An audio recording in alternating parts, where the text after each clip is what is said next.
Bonjour à tous et nous voilà de nouveau réunis avec une nouvelle repreneuse cette fois-ci. Je suis très heureuse d'accueillir Marie Chambon. Donc bonjour Marie. Bonjour, merci. Bah, je t'en prie, vraiment super contente d'avoir enfin une femme repreneuse. C'est pas si courant que ça. Et donc Marie qui a repris l'entreprise Ski Planet. Donc elle va nous raconter tout son parcours, ses aventures dans cette reprise. Tout d'abord, je vais te laisser te présenter Marie, raconter un petit peu voilà d'où tu viens et qu'est-ce que tu fais. Eh bien, merci Anne-Laure, ravie de faire ta connaissance. D'où je viens et qu'est-ce que je fais? Je viens à l'origine du marketing digital. J'ai un parcours pur entrepreneur. Après un passage dans quelques grands groupes, j'ai vite compris que ma voie était l'entrepreneuriat et maintenant le reprenariat, donc. Mais j'ai eu la chance de créer 3 entreprises, dont 2 que j'ai cédées et avant de reprendre Ski Planet dans la technologie et dans le marketing digital essentiellement.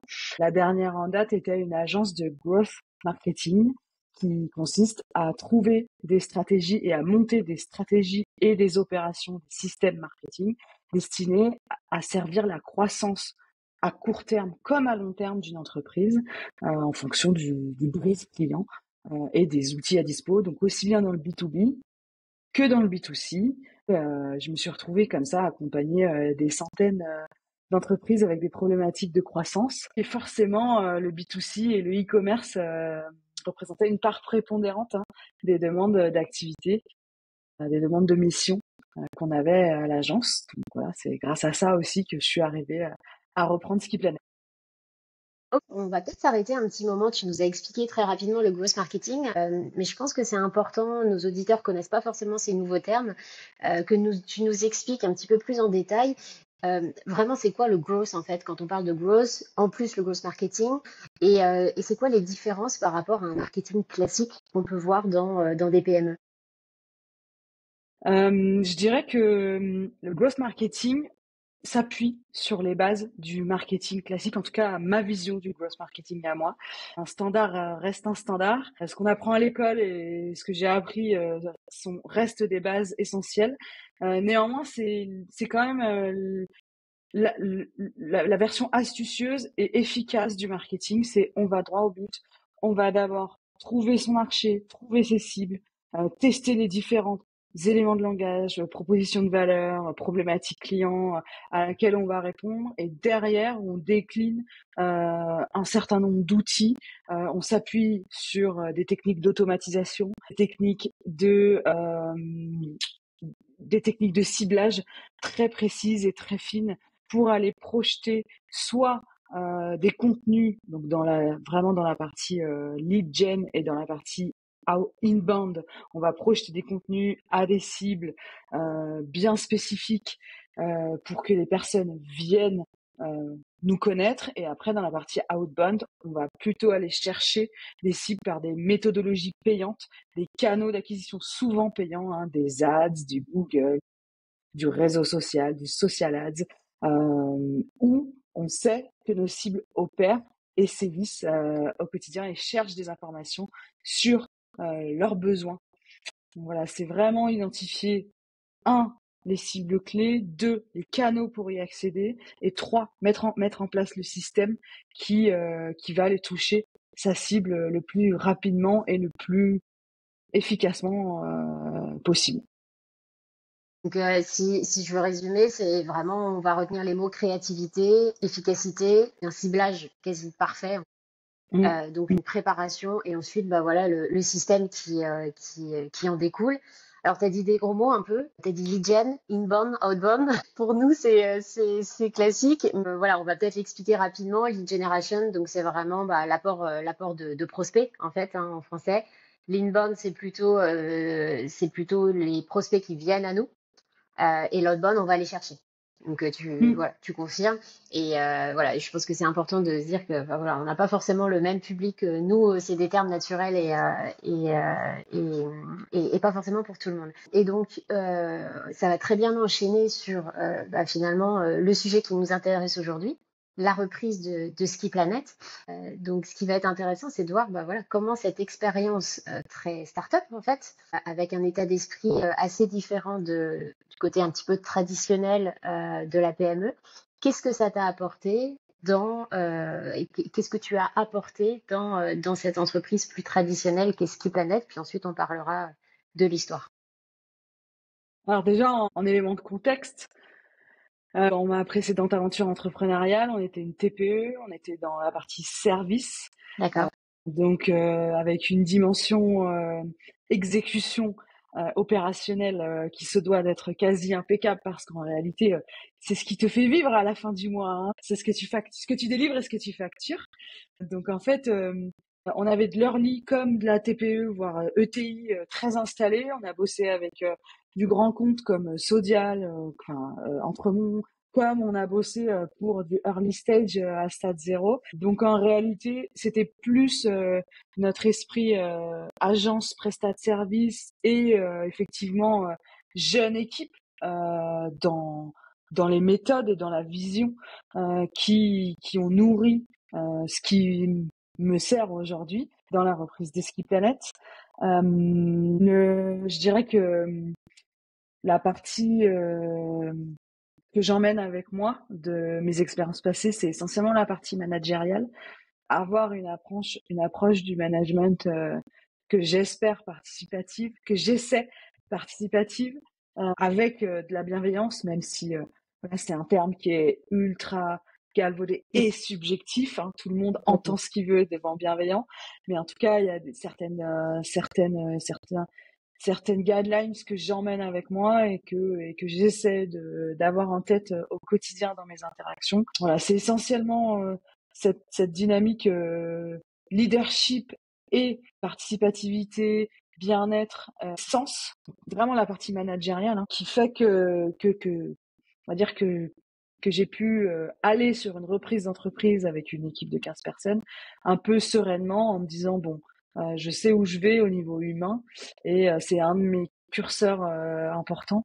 Voilà. Après, c'est sûr que sur la partie métier pur, j'ai quelques avantages dans la mesure où, ben, effectivement, je sais ce que c'est qu'une acquisition de trafic pour du e-commerce, comment ça fonctionne, quelles en sont les astuces, quelle est la culture B2C, enfin, qu'est-ce qu'un e-commerce B2C peut avoir de différent versus un B2B, quelles sont même des méthodes sur lesquelles on les connaît en B2B et on pourrait tester en B2C et vice versa. Quels sont les canaux différenciants pour aller chercher du B2C. Moi, je m'amuse beaucoup sur LinkedIn.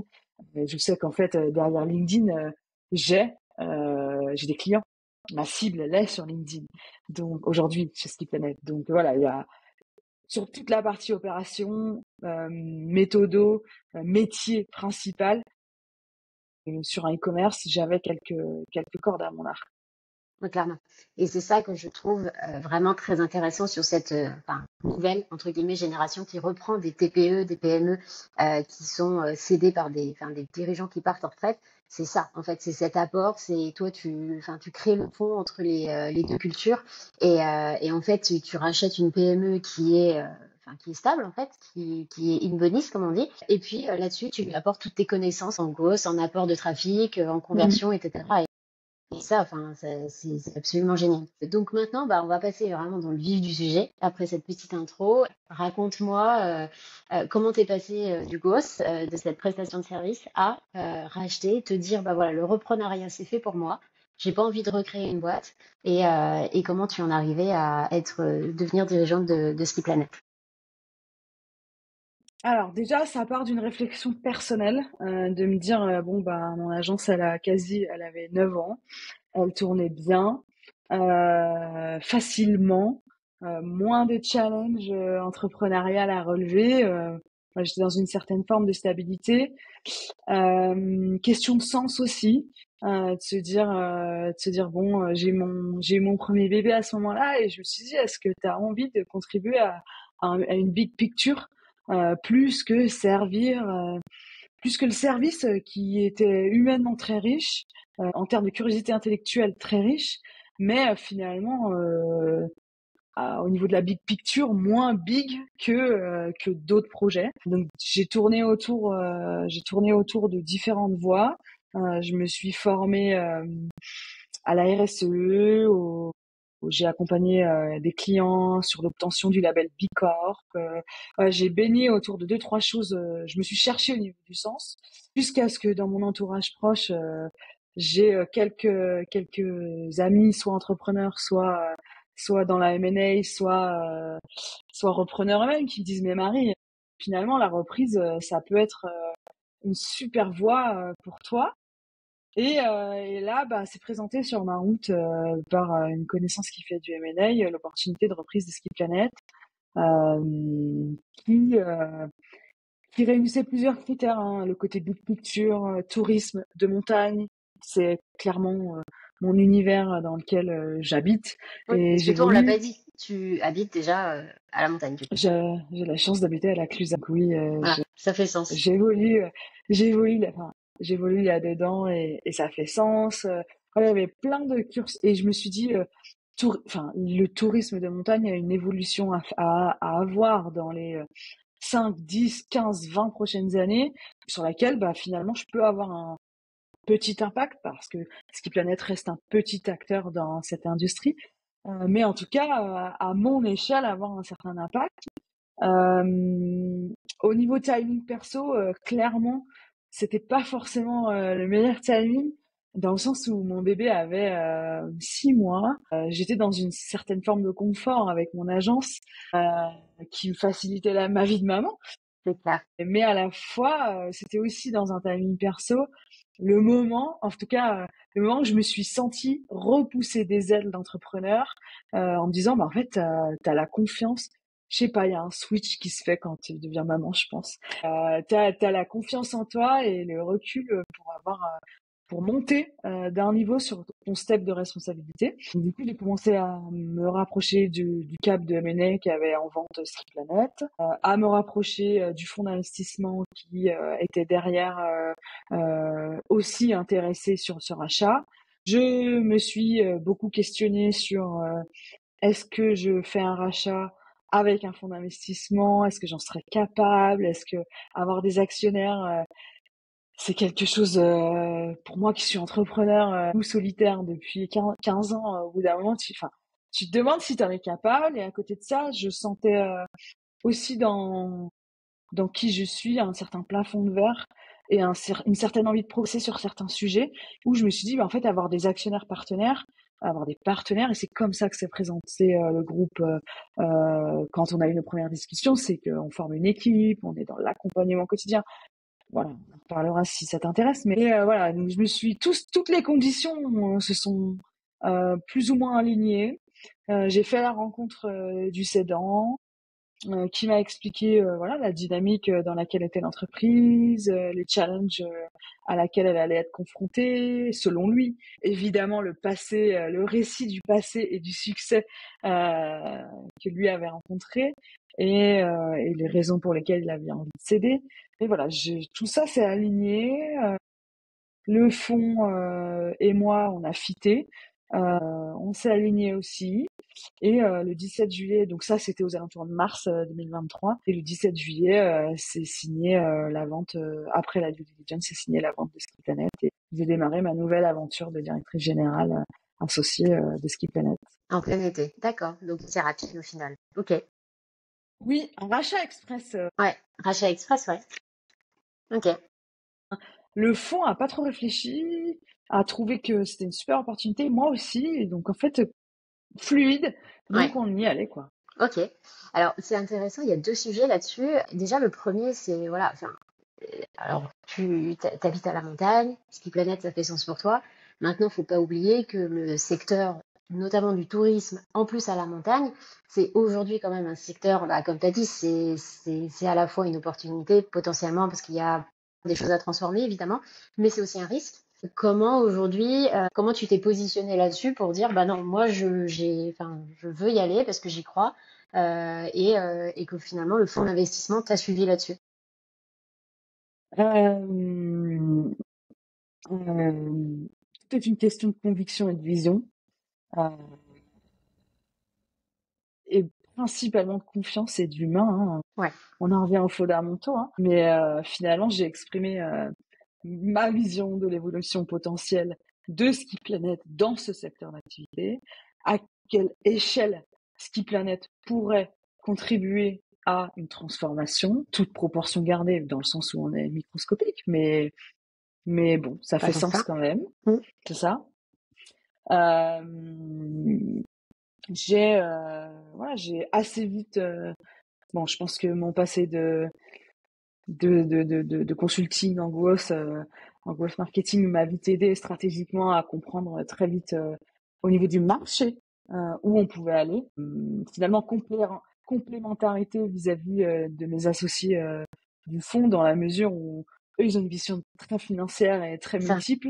Et ouais, moi, j'ai une vision plus business, donc là-dessus, on s'est rejoints. Donc voilà ce qui a fait, hein, clairement, la partie vision, la partie ambition, la partie transformation du biz, sur lequel on était bien en phase tous ensemble, donc feu. d'accord. Ok, ça s'est passé comme ça. Et donc le fond, en fait, il existait déjà. C'est pas toi qui allais le trouver. Non, non, D'accord. non, il Ok. étudiait le dossier. Il étudie le dossier. Ok, très bien. Mm, mm, mm. Et du coup, maintenant, est-ce que tu peux nous en dire, enfin, tu peux nous présenter, en fait, juste simplement l'entreprise que tu as reprise, donc Ski Planet, voilà, dans les, en grosse maille, hein, et puis peut-être si tu peux nous donner, ça nous intéresse toujours, puisque c'est une audience quand même pas mal de repreneurs, bah, si tu peux nous donner quelques datas sur la transaction. Ski Planet, c'est déjà une agence de voyage digitale sur du séjour à la montagne. Donc, D'accord. bon, moi, j'ai l'habitude de raccourcir sur un e-commerce de voyage à la montagne. On a deux marques fortes. La première, c'est Ski Planet, qui représente à peu près 80% de notre activité, Mhm, sur du séjour à la montagne en hiver, donc à Ski Planet, mhm. euh, avec de l'hébergement, du forfait de ski, du matériel, du cours de ski. On commence à aller vers la luge, Ok, du ski de rando, du ski. Voilà, on commence à aller vers des activités parce que le client le demande. Nous, on se teste un peu sur le système aussi mm, de vente bien sûr. pour pouvoir s'affiner. Et l'autre marque, c'est Montagne Vacances, qui est notre marque été, D'accord. puisque les vacances à la montagne été, on le voit en poupe. C'est un segment de marché qui fait une belle croissance, contrairement à l'hiver. Mm, Plutôt dans une dynamique de stabilisation, volume, voire mm. même régression un petit peu. L'été, lui, connaît un essor. Donc notre marque Montagne Vacances est extrêmement bien positionnée sur la partie été, avec une grande, enfin 20-25% Mm. de la clientèle D'accord, qui finalement partent à la montagne en été pour fuir les plages bondées c'est ça. et avoir une vraie déconnexion versus des endroits un peu plus fréquentés. Voilà. Donc cette planète, c'est ça. Dans les métriques, on brasse une vingtaine de millions d'euros de volume d'affaires. Donc en encaissement, en vente pure. On a une rentabilité plutôt installée qui a constitué le prix de vente, un multiple du prix de vente Ok. pour en arriver au prix de cession.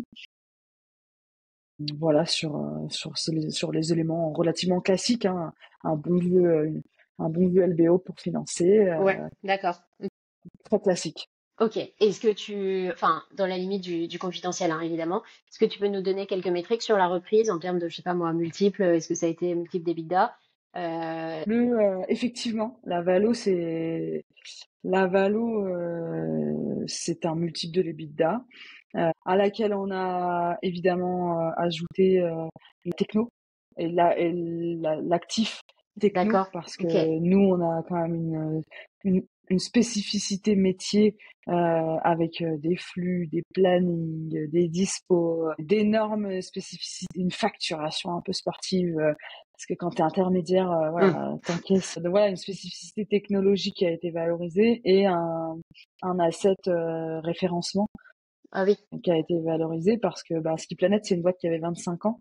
Donc en fait, sa très grande force et son énorme point fort, Ok. c'était ce fameux référencement qui fait que on, 60% de nos ventes se font sur notre référencement naturel, Ah ouais, d'accord.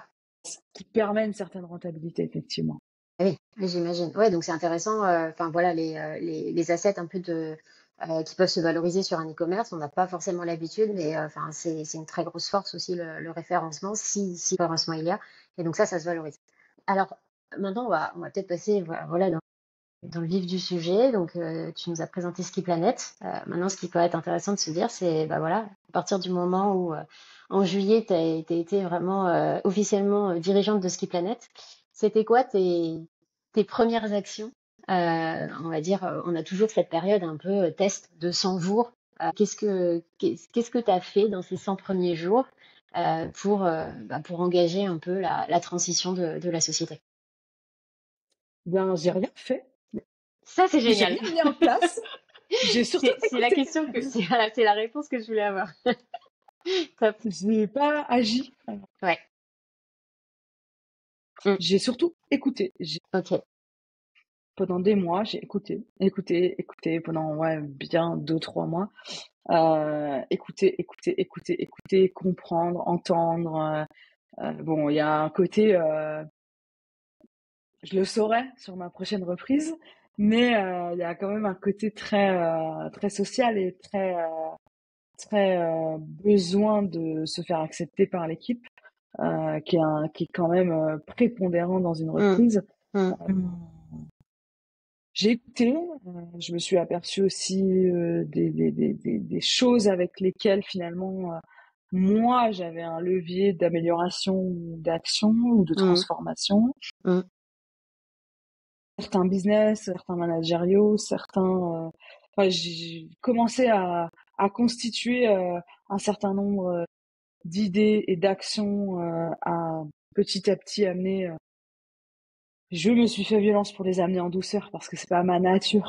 C'est pas ma nature première. De mettre les angles, tu veux dire? Oui, puis même le rythme.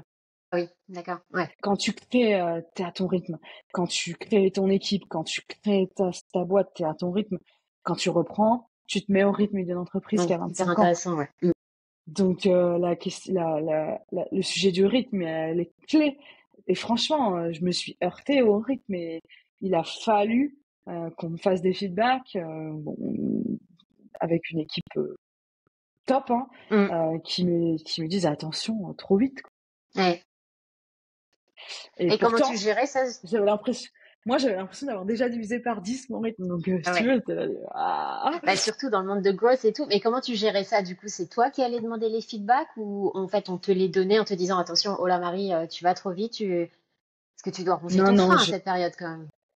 un peu, surtout Ouais. au troisième mois, tu vois, où tu commences à Eh avoir oui, envie d'y aller, quoi, bien hein. sûr. Ouais. Donc non, et bien sûr que je demande des feedbacks, bien sûr, j'ai essayé d'instaurer une relation de confiance avec une équipe en place, en étant authentique dans qui je suis, allaient être mes attentes, quelle était ma vision du management. Si dans cet objectif de responsabiliser les personnes en face de moi et de se dire est-ce que je suis en mesure de suivre ce qui va se passer? Est-ce que j'en ai envie? Mm. Est-ce que j'en suis capable? Est-ce que c'est un challenge que j'ai envie de vivre ou pas en fait, hein? Parce qu'on sait quand même qu'une reprise pour une équipe c'est violent, hein. Donc voilà, j'étais consciente du fait que clairement il fallait aussi que je sois dans l'authenticité de la transparence parce qu'il fallait que ça s'aligne d'une façon ou d'une autre. Voilà. Et il fallait que je sois aussi relativement lucide sur qui pouvait continuer l'aventure avec la vision et l'ambition que moi j'allais amener avec ce rachat. Mm. Et ça, c'est hyper intéressant. Et enfin, comment tu fais en fait? Tu vois, t'arrives et comment tu présentes en fait déjà ta vision très concrètement? Est-ce que tu fais une réunion d'entrée avec le cédant? Tu vois, là, t'es jour 1. Après la session, tu prends les clés. Comment ça se passe? T'as fait une réunion avec tout le monde? T'as exposé ta vision? Ou alors est-ce que ça va petit à petit?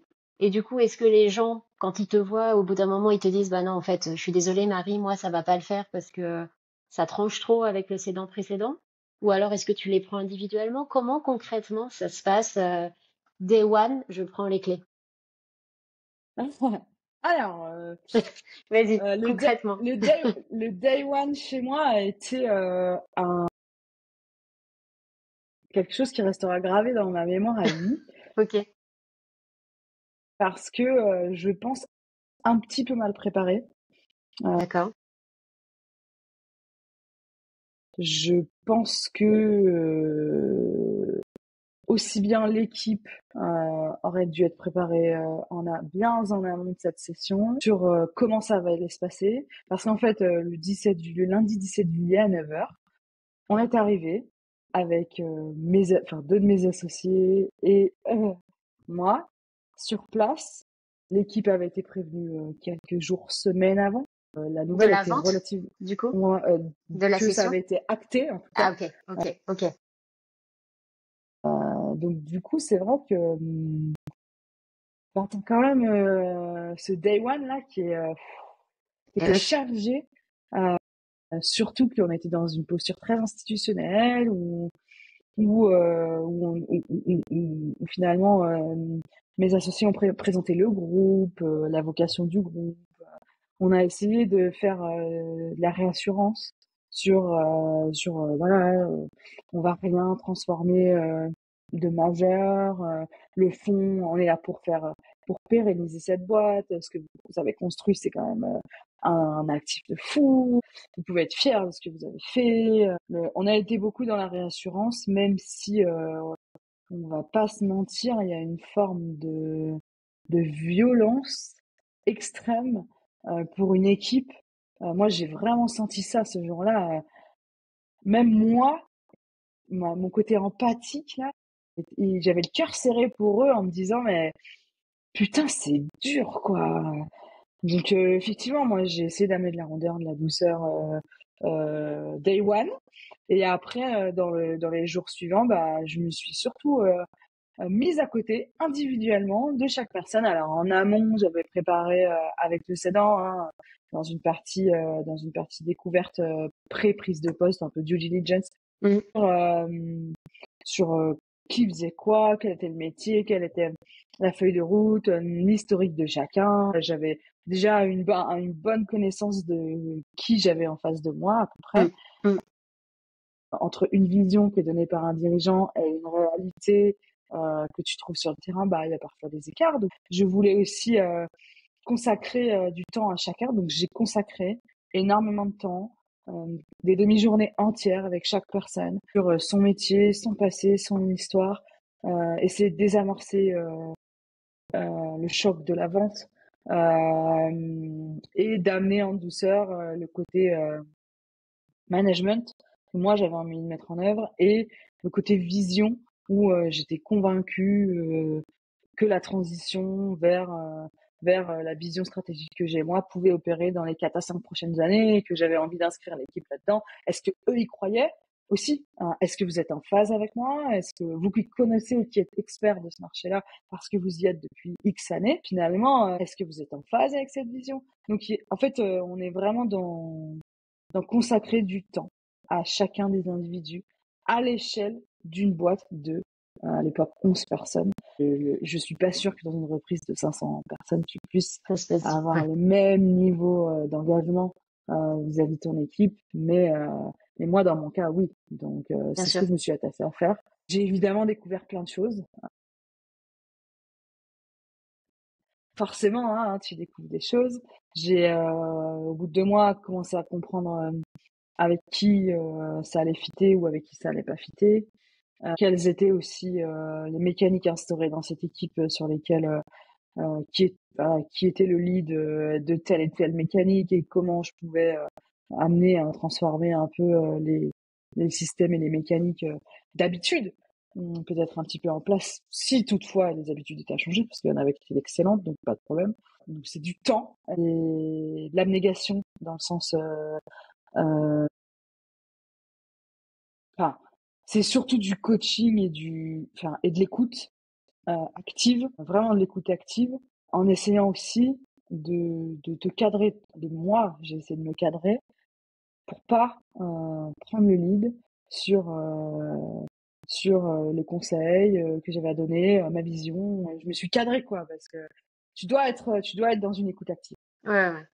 Ouais, c'est sûr. Écoute, patience, compréhension, et puis beaucoup d'humains. Comme tu l'as dit, beaucoup de relationnel, et en même temps, c'est une opportunité d'avoir cette équipe de 11 personnes. Du discernement. Du discernement, ouais. Ouais, bien sûr, de la compréhension. Comment, parce que finalement, ce qui va être intéressant, c'est de comprendre, en fait, tu as parlé des équipes, mais comment tu as aussi géré cette transition avec le cédant? Tu nous as dit que tu l'avais un tout petit peu préparé en phase de due deal Mm. pour reprise de poste, mais comment tu as géré, déjà combien de temps le gérant est resté? Comment tu as géré cette transition. Mais avant ça, j'aimerais que tu me dises, en fait, qu'est-ce que tu as repris? Est-ce que il y a des choses qui étaient écrites? Tu nous as parlé voilà, faut bien qu'on mette les pieds dans le plat, hein, c'est quand même tes systèmes. Mm. Donc, tu nous as parlé de structure, d'habitude, etc. Mais ça, tu l'as découvert en parlant avec les gens? Ou il y avait quand même des choses décrites sur lesquelles tu as pu te fonder dessus? Zéro écrit. Ok, voilà, c'est dit. Zéro. Ok, donc tout à construire et Zéro. tout à comprendre. Zéro écrit. Aussi bien sur la partie métier que sur la partie RF. Ouais, Nothing. ouais, sur un métier de 25 ans.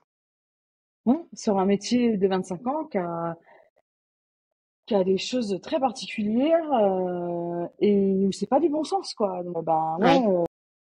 Donc voilà, j'ai surtout écouté, commencé à moi ranger un petit peu des sujets dans certaines cases en me disant bon là il va falloir que j'aille creuser, poser ça en premier parce qu'on parle de métier, si on le perd on est en risque. Vraiment hein, pure opération.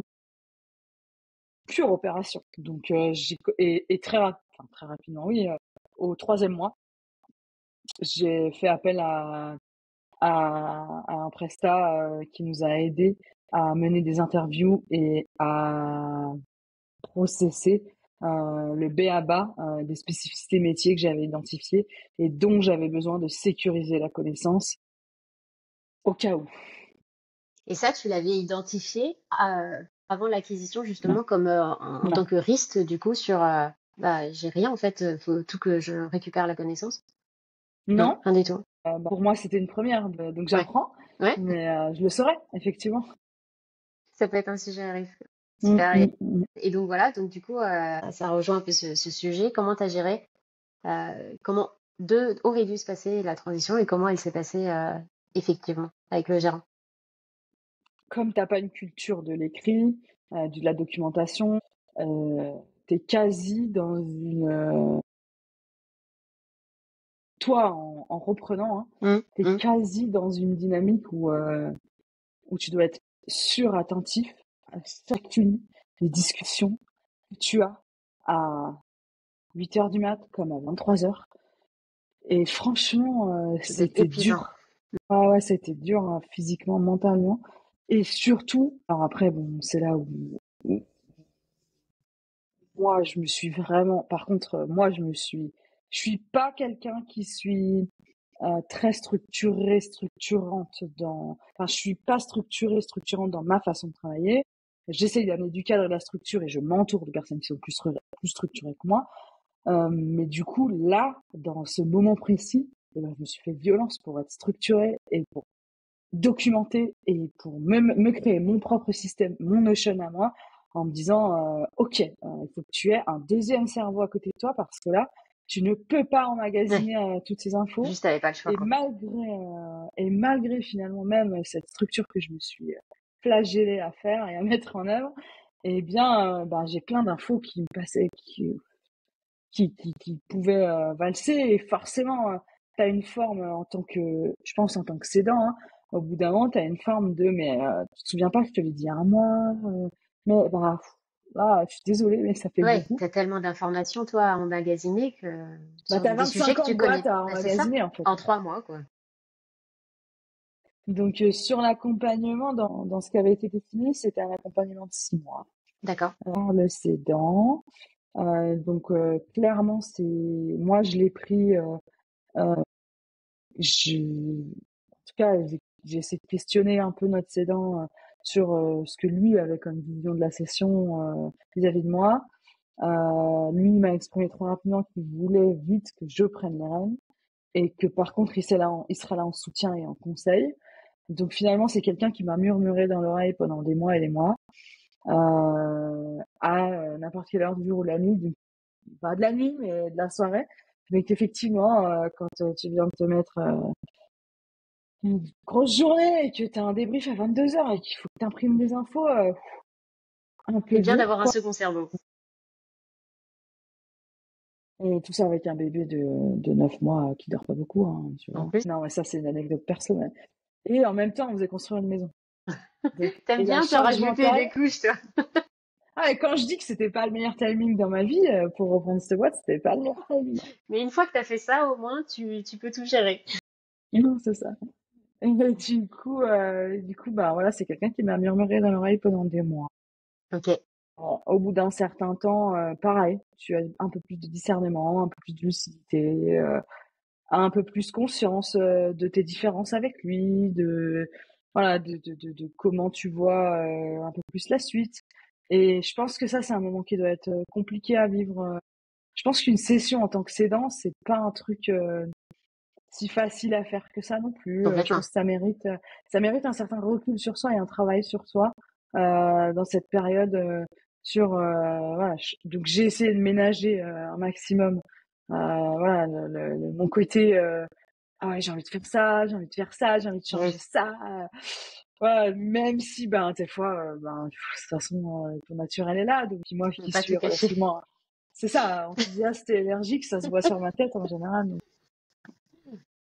Ok. Mais oui, une période un peu plus, je dirais au bout de quelques mois, je dirais, où j'ai moi-même ressenti le besoin d'un peu plus prendre de la distance avec le cédant en me disant, ben voilà, je me sens à peu près armée et je vais découvrir des trucs sur le tas et tant mieux en fait parce que en n'ayant rien documenté finalement, tu ne peux pas rattraper ce temps-là en 3 discussions de 1 heure ou de 2 heures, impossible. Donc bon, tu te dis, bah, de toute façon, l'opérationnel, je sais le gérer. Et au contraire, j'ai envie de me mettre dans l'opérationnel pour comprendre mieux ce que j'ai comme boîte dans les mains. Hein. Mm, mm. Donc voilà, donc finalement, au bout de quelques mois, un peu plus senti le besoin de moi un peu couper le cordon. Ouais. Ok. Et je pense que l'envie était partagée. Même si je pense que j'aurais un peu plus dû communiquer aussi là-dessus. Hein. Mm. J'aurais pu mieux communiquer là-dessus en disant bon, ça y est, je vais foncer dans le truc là, je Ok. vais y aller. On essaye, reste en soutien, mais je t'appelle quand j'ai besoin de toi.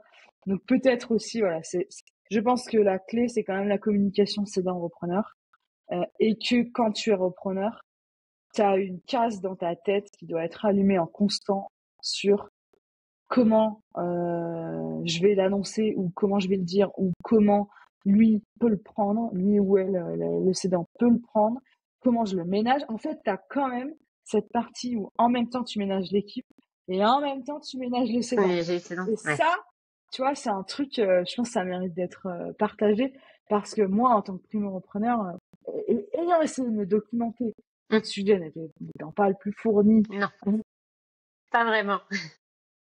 Franchement, quand tu l'apprends, bah, tu l'apprends hein, sur le tas.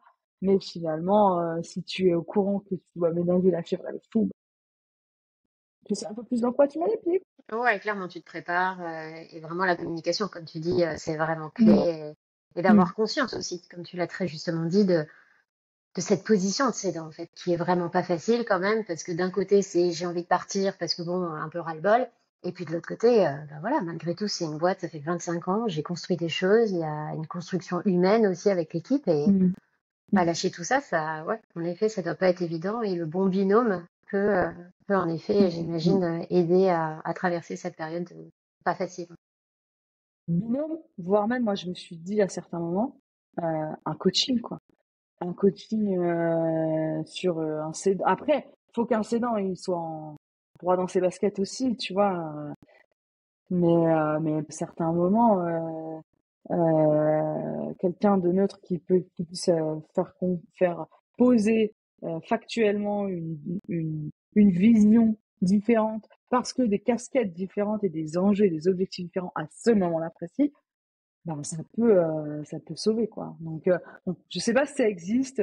Si bon, maintenant que je suis un peu plus dans le truc, j'ai beaucoup l'impression que ceux qui sont dans la M&A, dans la session, même dans la négo finance pure, certains d'entre eux accompagnent le cédant dans la dimension psychologique. Et je pense qu'avoir un bon fit avec la personne avec qui tu travailles ta session, c'est la base. Ouais, clairement, c'est préparer le projet, préparer Mm. à lâcher prise. Mm. Mais c'est aussi le repreneur à se dire, moi, je vais changer de statut, en fait. Je vais juste être dirigeant avec une responsabilité d'une quinzaine de personnes. Donc, ça, c'est pas forcément évident. Ok. Et donc, t'as effectué cette transition. Si je reviens un peu sur l'équipe, est-ce que tu as gardé toute l'équipe? Comment ça s'est passé? Parce que tu nous as parlé de cette vision, tu as vu que certains ça fitait pas forcément. Il y a eu des changements dans l'équipe, tu as dû recruter. Comment ça s'est passé à tes débuts? Eh bien, finalement, quand tu remets en perspective ta vision, ton authenticité, que tu la distilles un petit peu, bah, c'est vrai que ça crée quand même des réflexions en face de toi. Moi, je suis quelqu'un qui essaye toujours de responsabiliser les gens en face de moi, à prendre leurs propres décisions, à agir pour leurs propres besoins. Pour moi, c'est un b.a.-ba hein, Hum, hum. de la relation humaine dans son ensemble. Et donc, du coup, bah, effectivement, hein, j'ai commencé à avoir les premiers aperçus de bon, je pense que Marie, ça va pas marcher. En fait, il y a eu, comme c'était en juillet, il y a eu aussi beaucoup de congés, Hum. beaucoup de périodes de Eh oui, congés qui se sont prises au fur et à mesure de la reprise. Et en fait, quand tu pars en congé, tu prends du recul et tu te dis bon, en fait, j'en ai suffisamment pour prendre une décision. Donc, j'ai commencé à avoir en face de moi des demandes de rupture conventionnelle, ok. des demandes de démission pour certains, voilà, des gens qui se reconnaissaient pas finalement dans la transition comme moi je l'ai envisagé et je l'ai amené, parce que ben de manière très naturelle et sans rancune aucune, Bien sûr, mais bah, quand ça fait 25 ans que tu es installé dans ton poste, bah, ça. si on commence à changer certaines choses, bah forcément malgré ma sensibilité à la conduite du changement, etc., bah, forcément, tu crées Bien sûr. quelque chose en face, hein. Hum. Donc, j'ai commencé à avoir ça, 1, 2, 3, 4, 5, Sur 11? 6. Et là, Ah tu oui, commences à dire, ah ouais, en fait, dans les 3 prochains mois, donc octobre, novembre, décembre, j'ai environ 80% ou 70% du chiffre d'affaires qui se joue. Il va falloir vite que je réagisse. Donc, avec 50% effectivement, de l'effectif, ouais, en fait. ouais, Ah oui, avec 50% de l'effectif, voilà, tu te dis bon, ok, comment j'agis?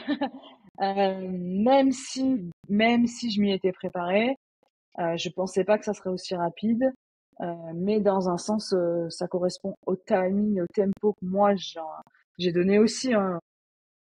50% des trucs m'appartiennent, donc bah bien sûr. des Hum, responsabilités m'appartiennent. hum.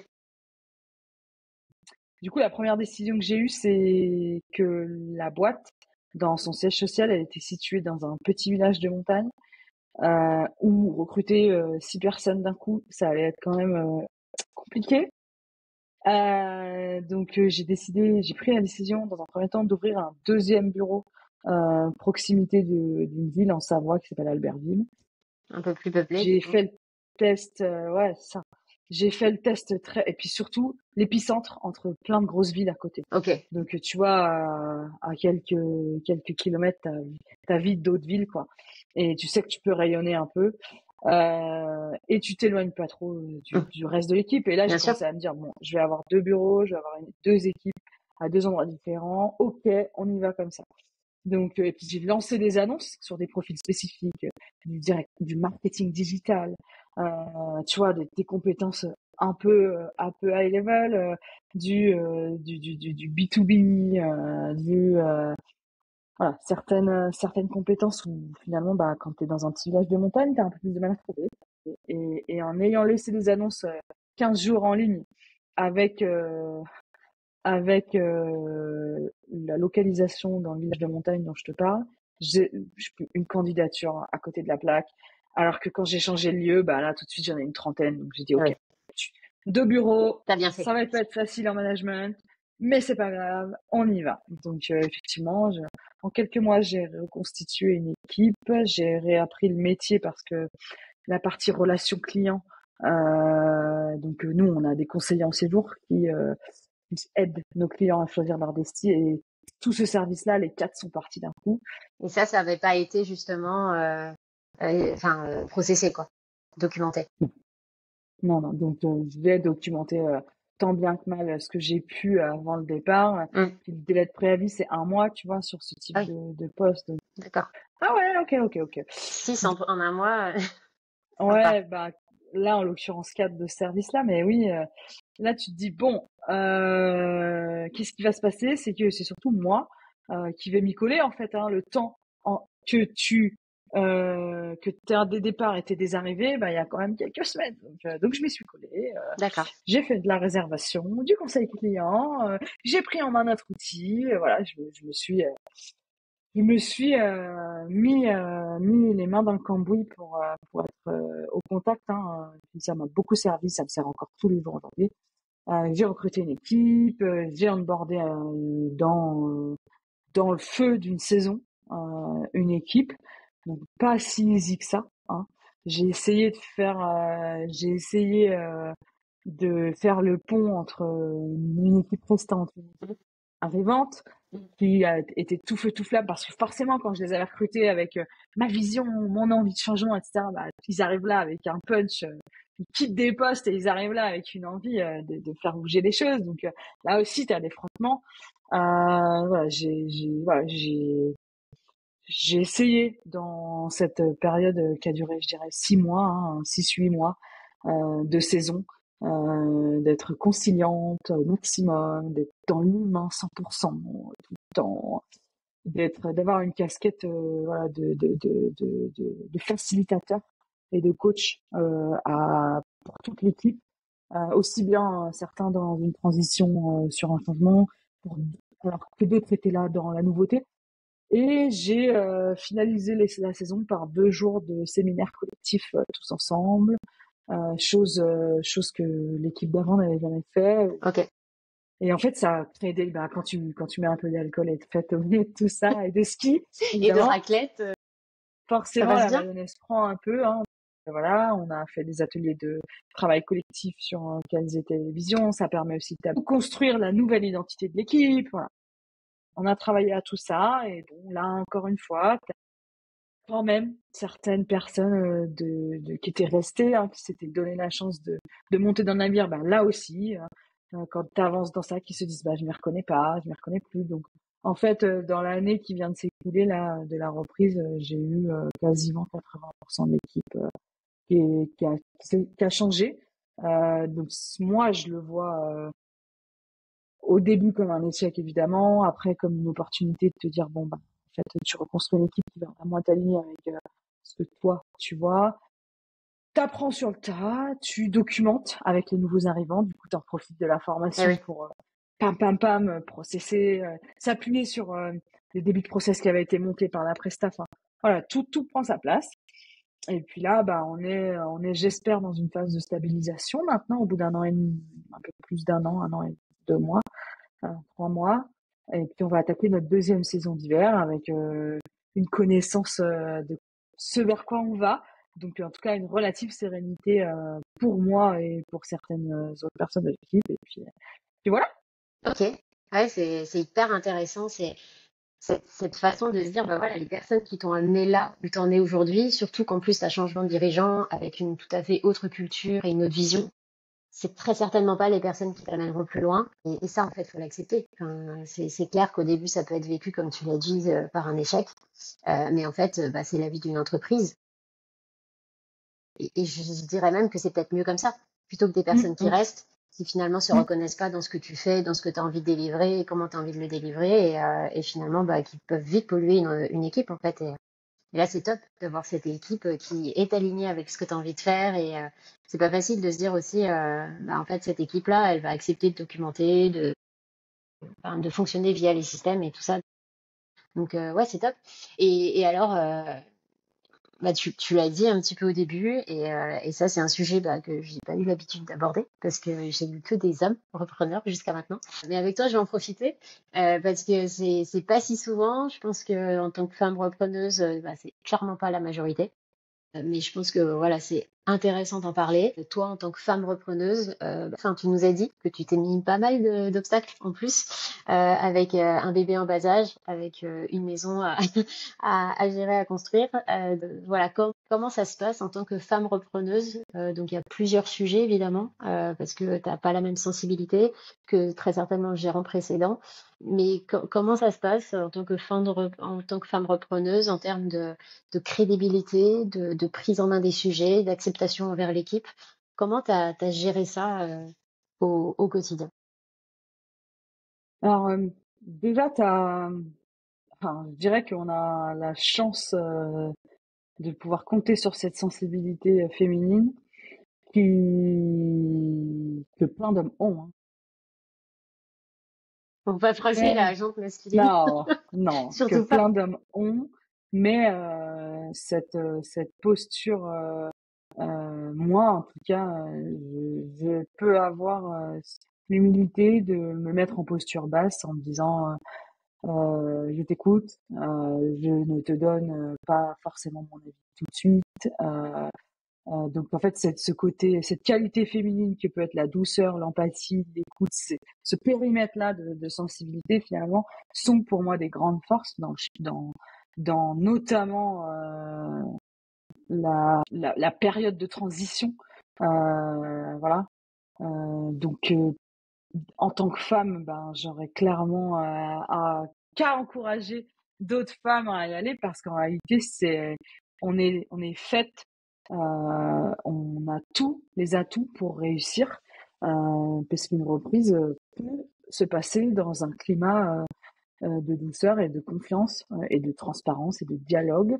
Je dis pas que c'est pas possible avec un homme, mais en tout cas, d'ailleurs, il y a des repreneurs Bien sûr, extrêmement connus et c'est extrêmement. clair. Moi, je suis entourée de repreneurs aujourd'hui qui arrivent très bien, de qui j'ai appris. Mais voilà, en tant que femme, cette empathie vis-à-vis du CEDAR, vis-à-vis de l'équipe, elle est plus naturelle.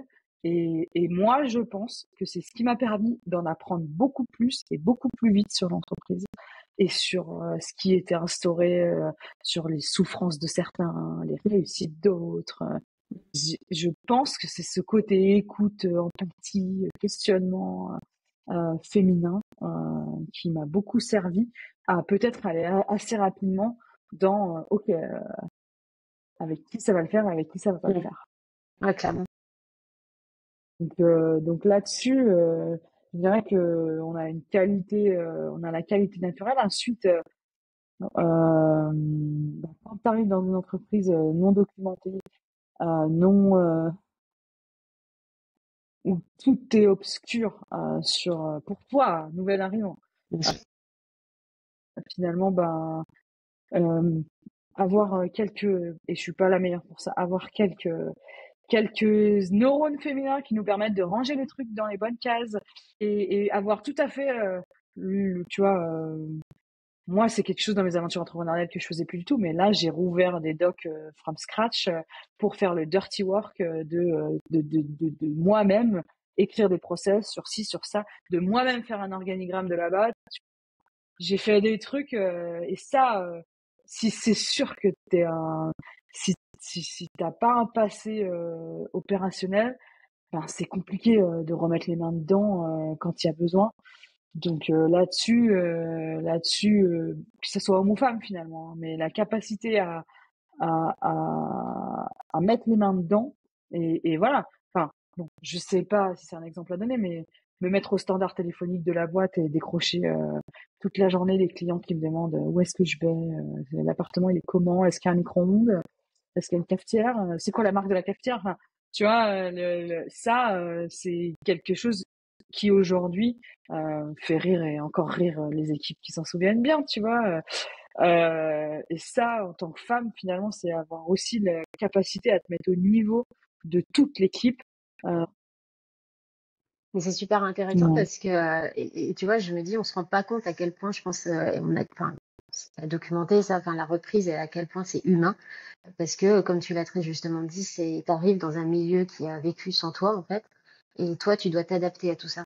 Contrairement à la création, où là, en fait, c'est toi qui dictes ton rythme, c'est beaucoup plus engagé en fait et c'est pas du tout en fait les mêmes qualités qui doivent ressortir et c'est vrai enfin, je réfléchis sur le vif là mais c'est vrai que la reprise il y a quand même pas mal de qualités proprement si on peut appeler ça proprement féminines on va dire un peu plus parce que évidemment il y a des hommes qui le sont aussi beaucoup plus d'écoute, d'empathie, de vraiment ce côté humain qu'il faut en avoir conscience, même si évidemment bah, derrière il y a une entreprise à faire tourner et il faut être en phase avec le résultat qu'il faut amener, les charges, les marges, etc. Donc profitez, hein, je vais mettre les pieds dans le plat. Tu n'as pas fini dans les challenges que tu veux te donner. Et donc tu m'as annoncé juste avant que tu attendais un heureux événement. Là, C'est ça. c'est annoncé, Et donc oui, félicitations. c'était un an après une reprise. Voilà, C'était trop facile. c'est On remis y un petit retourne. challenge. C'est ça. Voilà, On est à la maison, c'est bon. c'est bon. Mais voilà, du coup la question Ça qui va se être plus pose, facile. c'est ça. Et la question qui se pose, c'est, bah, tu auras fini ta saison quand même. Mm. Donc ça, c'est quand même un point positif. Le Mais timing est voilà, heureux. comment on gère en tant que femme, et ça, c'est enfin, des sujets proprement féminins quand même, de se dire, bah, déjà en tant que salariée, c'est souvent pas facile d'annoncer une grossesse. En tant que repreneuse, bon, c'est toi qui es aux manettes, mais justement, c'est toi qui es aux manettes, tu as repris depuis un peu plus d'un an. Comment tu prépares, parce que pour le coup, là, tu as le temps de préparer, comment tu prépares cette sortie forcée, entre guillemets, cette vacance forcée, voilà, comment tu prépares ça? Euh, dans ma première grossesse et ma première aventure, j'avais la chance d'avoir une équipe très stable euh, qui m'accompagnait finalement depuis des années, avec qui on avait une fluidité, facilité évidente et moi une confiance les yeux fermés. Enfin, voilà, du coup, c'est des questions qui s'étaient pas posées Ok. sur ma première grossesse. Là, c'est effectivement un timing un peu différent. Mais quand tu l'as vécu une fois, tu sais que tu peux le faire une deuxième fois. Tu sais à quoi t'attendre, donc c'est moins impressionnant. Bon, déjà, j'ai mis un peu plus de temps. Alors, c'est drôle, mais en ayant des actionnaires, moi, je me suis questionnée sur comment je leur annonce, comment ils vont le prendre. En tant que dirigeante, je m'étais posé la question, quoi. Et donc voilà, c'était un peu des questionnements différents. Et puis, comment tu l'annonces à ton équipe, comment ils vont le prendre. On est dans le début de quelque chose. Ça fait 8 mois qu'on a une équipe stable. Enfin, comment je rassure autour de ça. Comment oui, c'est un challenge un peu, mais moi aujourd'hui dans la position dans laquelle je suis sereine parce que j'ai vu dans la difficulté comment l'équipe pouvait se comporter. Donc en réalité, j'ai relativement confiance. Euh, j'ai pris le temps de rassurer tout le monde en disant bah on va voir, rien n'est défini. Est-ce que je peux vous amener du soutien à ma place pour moi pouvoir effectivement consacrer quelques mois à ce moment de vie-là parce que par contre l'ayant vécu, tu sais que tu peux pas faire deux choses à la fois quoi, sur Hmm. cette période-là. Franchement, enfin, moi en tant que femme, aujourd'hui, j'en suis pas capable. Il y a des femmes qui doivent y arriver, moi non. Mais voilà, est-ce que je vous trouve du soutien pour quelqu'un qui peut me remplacer dans les décisions, dans le social, dans le RH. Et finalement, c'est surtout ça, moi, ma pierre à l'édifice aujourd'hui dans l'entreprise qu'on a dans les mains. J'ai un rôle stratégique dans toujours amener le cap, la vision décisionnaire sur des moments où il y a besoin de décider parce que ben effectivement j'ai ce background B2C donc il y a des choses sur lesquelles je suis un peu plus lucide mais c'est mineur quoi dans l'impact que je peux avoir moi dans le quotidien de la boîte. Euh, Par contre en termes de management, en termes de suivi de déroulé de projet, on attaque des chantiers de tech on attaque des chantiers considérables là. Donc voilà, est-ce que je peux vous amener quelqu'un qui a une casquette chef de projet, builder, product builder, voilà, est-ce que je vous amène plutôt quelqu'un qui a une sensibilité RH, est-ce que c'est un combo des deux, est-ce que c'est personne? Et je vous fais confiance. Finalement, dans la réorganisation de l'entreprise, dans la chance de recrutement que j'ai eu la chance de pouvoir aussi me créer un middle management dans une petite entreprise. On est 15, 14 précisément aujourd'hui. J'ai la chance d'avoir créé un petit middle management et finalement, comment ce middle management là s'approprie le changement, comment moi, ça fait quelques mois que déjà, je suis au courant. J'essaye de monter le niveau d'exigence et j'essaye de les amener vers plus de questionnements, plus de réflexes, de prise de décision comme moi je les prendrais. J'essaye d'amener voilà cette réflexion sur la prise de décision que je peux avoir avec plus ou moins de douceur, avec plus ou moins d'exigence, bien sûr. Mais ça fait quelques mois que je les prépare. Hein. Forcément. En tout cas, moi, j'ai la sensation de faire ce job-là. Et puis, j'ai encore quelques mois pour voir comment et ça. Maintenant que c'est officiel, maintenant que j'ai clairement dessiné les feuilles de route de chacun sur les postures et les positions qu'il doit prendre pour préparer ce moment-là, eh bien, on va voir comment ça s'aligne dans les prochains mois et en fonction on va dire en fonction des évolutions que je vais constater ou que je vais sentir dans les prochains mois, je déciderai comment on organise la chose. Mais voilà, je suis pas trop inquiète et c'est une nouvelle petite étape. Bah ouais, clairement. Ce que j'entends dans ce que tu me dis, c'est vraiment se mettre un peu à l'écoute, comme toujours en fait, et au service de tes équipes, de se dire de quoi pensez-vous avoir besoin pour pouvoir continuer plus sans moi en fait, et de se dire surtout, voilà, j'essaye d'abord de déléguer un peu l'opérationnel et ensuite finalement la prise de décision pour responsabiliser mes équipes et en faire des équipes. Enfin, c'est le début de l'équipe autonome quoi. Donc au final. C'est c'est une opportunité aussi parce que c'est ce qu'on recherche. Et là, t'as juste pas le choix en fait. Et je pense que c'est quand on se laisse pas le choix qu'il y a des bonnes choses qui arrivent. C'était un objectif que je m'étais donné, une équipe autonome, mais genre à 3-4 ans, tu vois. Pas au bout de 8 mois. Il y a le Donc bon, timing. ça bouscule. C'est ça, ça bouscule un peu, Mais t'aimes bien faire les choses rapidement, donc voilà, mais, ça sera fait. mais je suis mon rythme, c'est ça, exactement. T'as remis en place ton rythme. Bon, top. Écoute, Marie, je pense qu'on va conclure. T'as un petit peu de recul, on va dire, sur ta reprise, même si, voilà, ça fait pas forcément très longtemps, mais t'as vécu des choses quand même. Qu'est-ce que tu pourrais donner comme conseil, soit des choses que t'as faites et que tu trouves que c'est bien de les avoir faites, des choses que t'as faites que tu trouves, enfin, ça aurait pu être fait autrement, ou des choses carrément que tu n'as pas faites. Donc des conseils à un repreneur ou à une repreneuse, puisqu'on est dans le cas là. Qu'est-ce que tu pourrais nous faire comme retour de ce point de vue-là?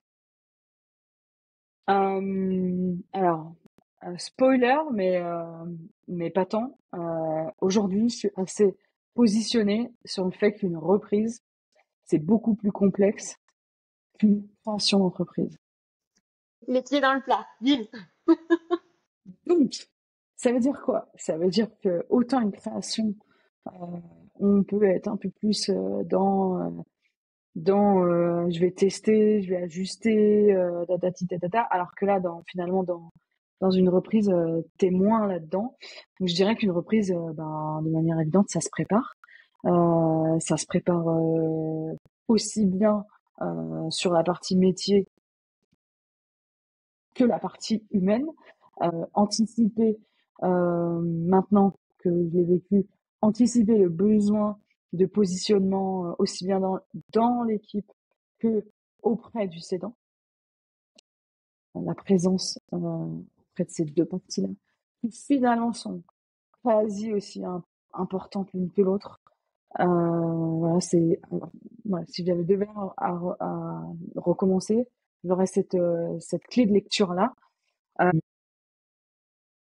Idéalement, dans une période de due deal, documenter, ou en tout cas demander les documents et en profiter dans cette période d'études finale, pour documenter tout ce qu'on peut, si toutefois il n'y a pas de documentation en face, et d'inciter le cédant Si le fit se fait,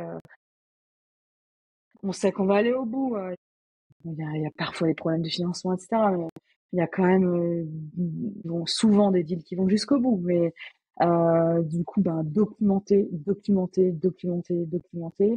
pour avoir le moins de pertes de connaissances au moment de la session et au mois d'après où là, tu es quand même plus dans l'opérationnel et tu commences à sentir un peu plus les frottements et à avoir moins de disponibilité mentale pour le faire. C'est ça aussi. Donc, je dirais que ça, c'est la phase préparatoire. Après, la phase prise en main, si je devais refaire un certain nombre de choses, j'essaierais quand même si j'ai essayé au maximum, mais d'être encore beaucoup plus dans l'écoute active. Ouais. Même si, en termes de rythme et en termes Après bon, faut aussi se faire confiance à soi. C'est ça, ouais. Son état, enfin moi, je ne sais pas lutter contre mon état naturel. Donc à partir de là, ça aurait été difficile, ça aurait été difficile de ne pas partager les envies et les ambitions que j'avais et l'optimisme que j'avais pour une évolution sur un marché qui est plutôt décroissant. Voilà, j'avais du mal à pas, mais peut-être que ça a été un peu vite pour certains, bien sûr. Non, voilà, c'est là-dessus, se faire confiance à soi, être suffisamment bien dans ses propres baskets en tant qu'entrepreneur pour savoir et anticiper les conséquences de ce qui va se passer, s'y tenir prêt, avoir une certaine humilité pour les accepter, avoir un certain courage pour les provoquer quand on sent au fond de soi que sa boussole intérieure elle est en train de te dire avec lui ça va pas le faire, c'est sûr, ou avec elle ça va pas marcher, c'est sûr. Et ben en fait une phase de transition c'est quand même fait pour ça et savoir le saisir plutôt que lutter contre sa nature de peur en disant merde si je le perds je fais quoi. En fait l'opérationnel finit toujours je trouve par reprendre sa place mais la toxicité d'une relation peut par contre, elle, pourrir beaucoup plus quelque chose à long terme qu'une charge opérationnelle perdue pour quelques mois. Ouais, donc on en revient à l'humain en fait, hein. Vraiment faire attention à ses relations. Dernière question. Comment tu envisages ton rôle de dirigeante, toi, pour les prochaines années? De quoi tu as envie? Mon rôle de dirigeante, dans les prochaines années, ça va consister à œuvrer pour la transformation du business, pas du business model, parce que notre business model, il est établi et pas grand-chose à changer. J'ai effectivement quelques idées sur comment faire du business additionnel en ayant des pistes de business model différentes à tester encore une fois. Et déjà à moyen terme, je dirais qu'on a déjà un gros chantier techno technologique sur se mettre au standard du marché, s'améliorer de la rentabilité et de la transformation par des tunnels de vente et des tunnels d'acquisition, par des funnels finalement impeccables. Et là, c'est se remettre au niveau sur toute la partie produit, toute la partie market, toute la partie automatisation, automatiser ce qu'on peut au maximum, alléger des tâches. On a la chance d'avoir une équipe tech en or, donc alléger et automatiser des tâches redondantes qui persistent malgré un travail de fond qui a été exceptionnel avant l'entreprise. Continuer dans cette voie-là sur les, on va dire, moyen terme, et puis une fois que ça sera bien installé, aller plutôt dans la transformation de notre positionnement, de notre marque, de qui on est, dans le développement de la notoriété inhérente à notre marque qui forcément nous installera dans un paysage un peu plus connu et un peu plus génératrice de business, Hum, hum. tout en gardant une ligne directrice de conscience du changement du modèle des vacances à la montagne, des difficultés financières que ça représente pour certains, des opportunités extrêmement intéressantes sur l'été que ça représente pour d'autres, d'éduquer le marché, de continuer à éduquer le marché sur la montagnité. Ça, c'est un de nos gros challenges. Ça va être de prendre part de la manière la plus vertueuse possible à accompagner des changements, des évolutions positives que moi j'interprète comme positives pour cette industrie qui a un certain besoin de force vive C'est qui clair. s'y implique. Donc devenir un vrai bel acteur du tourisme alpin, on va dire. Montagne, enfin été comme Mm. hiver. Ok, super. Bah écoute, je te remercie beaucoup, beaucoup Marie. C'était hyper enrichissant. Je pense que ça va en inspirer plus d'un et plus d'une. Donc c'était vraiment top. J'ai plus qu'à te souhaiter une excellente saison. Super. Merci à toi pour l'échange et les questions et le regard dans le rétroviseur que ça permet de faire. Ouais, ça fait du bien parfois de se dire voilà tout ce que j'ai accompli. Et au final, je me dis, est-ce que tu te serais dit que tu arriverais à accomplir tout ça? C'est pas forcément évident, donc cette petite prise de recul, parfois, elle fait du bien. Voilà. Sur ce mot de Merci la pour ça. fin, très bonne À journée à bientôt. toi et à très bientôt. Salut Anna. Salut Marie.